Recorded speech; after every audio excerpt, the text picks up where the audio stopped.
yun, ito na po ang ating mga sangkap na gagamitin sa ating lutuin na gulay o yung tinatawag na bulanglang. So, meron siyang mais. So, yan po. So, meron po tayong kalabasa, sitaw. Oh, ang ganda ng ating sitaw.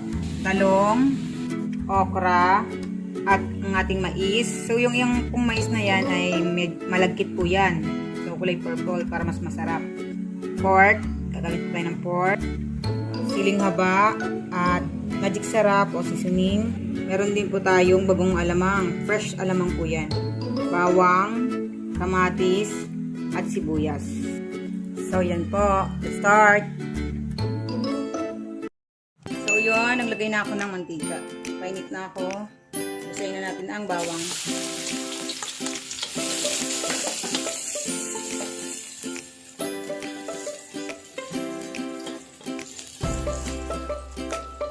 Talaga ng bawang. Next natin yung sibuyas.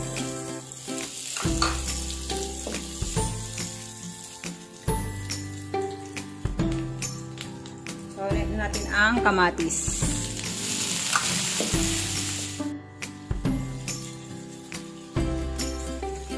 Ngayon, lagay na natin tong ating pork.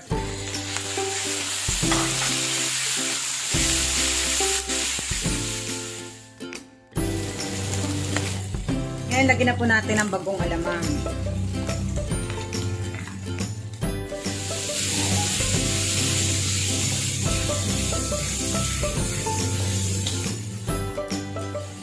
Lagay na natin itong kalabasa.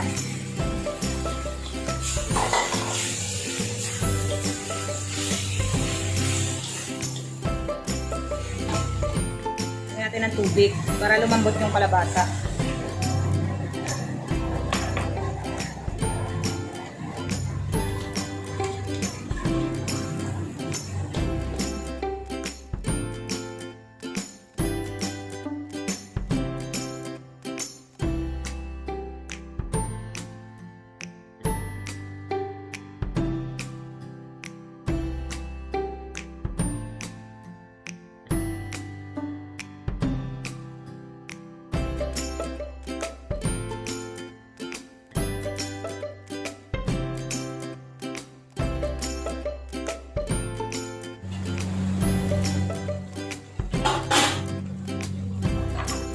Ilagay na natin itong okra.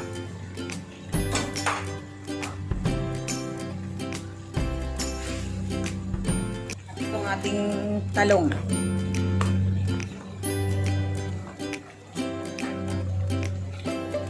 Ay, ang sarap. Kasarap nito.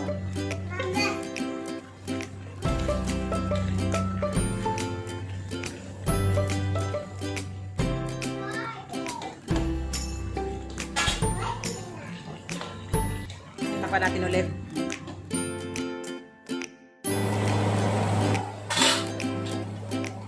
So, lagyan na natin itong siling doon.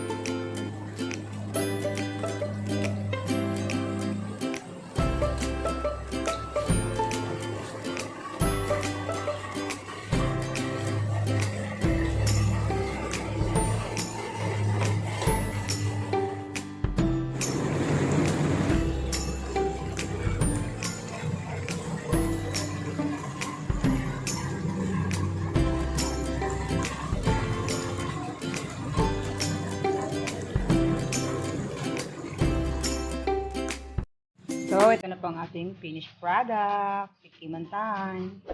So, tikman na po natin ang ating bulanglang gulay na mais. Siyempre, yung malakalaking subo na para masarap. So, yan.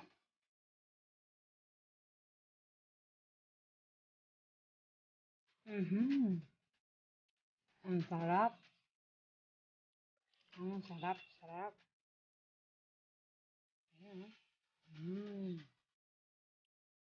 Thank you for watching po. Don't forget, like, share, and subscribe. Din po sa vlog.